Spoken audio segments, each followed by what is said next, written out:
Welcome to Tanishka Princess Kitchen. இன்னைக்கு நம்ம பார்க்க போற ரெசிபி காரமான இட்லி பொடி.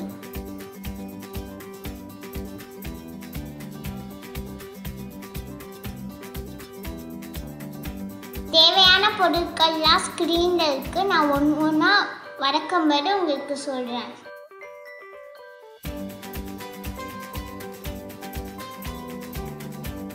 ஃபஸ்ட்டு வானலில் எண்ணெய் ஊற்றிட்டு கடலம் பருப்பை கலர் மாறுற அளவுக்கு ஸ்லோ ஃப்ளேமில் வச்சு வறுத்துக்கலாம்.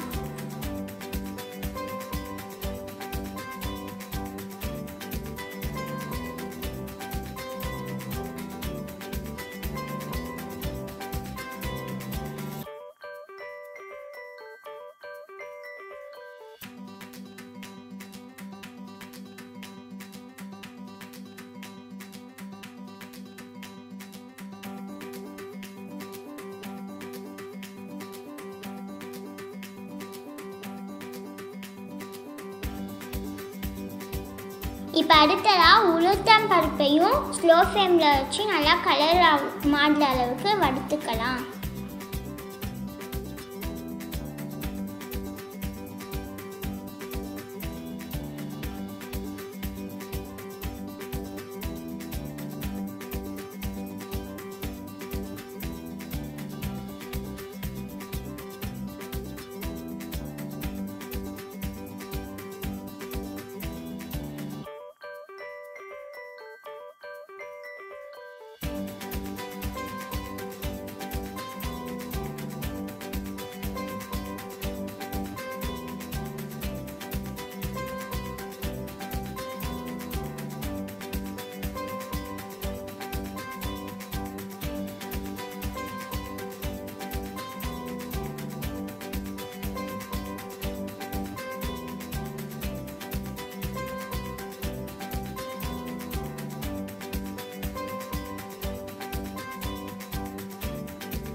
இப்போ அடுத்ததாக காஞ்ச மிளகாவையும் எண்ணெய் ஊற்றிக்கிட்டு கருகாமல் வறுத்து எடுத்துக்கலாம்.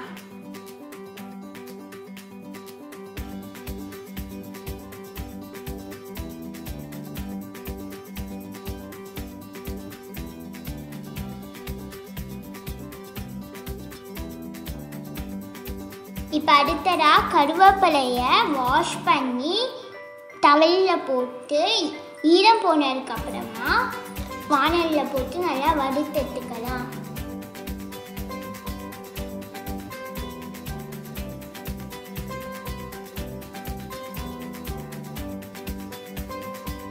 இப்போ அடுத்ததாக கொத்தமல்லியை எண்ணெய் ஊற்றாமல் கலர் மாறுற அளவுக்கு வறுத்தெடுத்துக்கலாம்.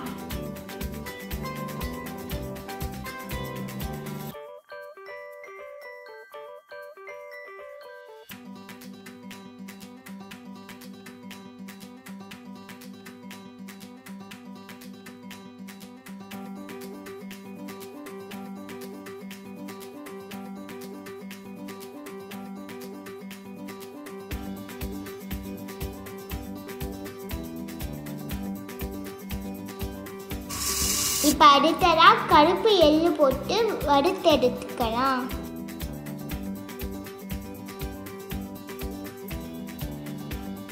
இப்போ அடுத்ததாக பூண்டு சின்ன சின்னதாக கட் பண்ணி அதையும் வறுத்தெடுத்துக்கலாம்.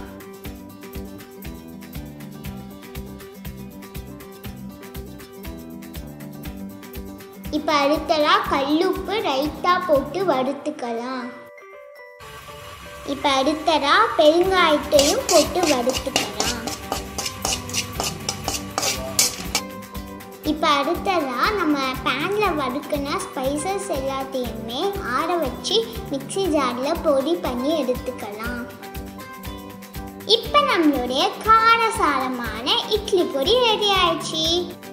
இந்த வீடியோ உங்களுக்கு பிடிச்சிருக்கும்னு நினைக்கிறேன். பிடிச்சிருந்ததுன்னா லைக் பண்ணுங்கள், ஷேர் பண்ணுங்கள், சப்ஸ்கிரைப் பண்ணுங்கள். கூடவே பக்கத்தில் இருக்க பெல் ஐக்கானையும் கிளிக் பண்ண மறந்துடாதீங்க. அப்போ தான் நாங்கள் போடுற வீடியோஸ் உங்களுக்கு நோட்டிஃபிகேஷனில் வரும். Thank you friends.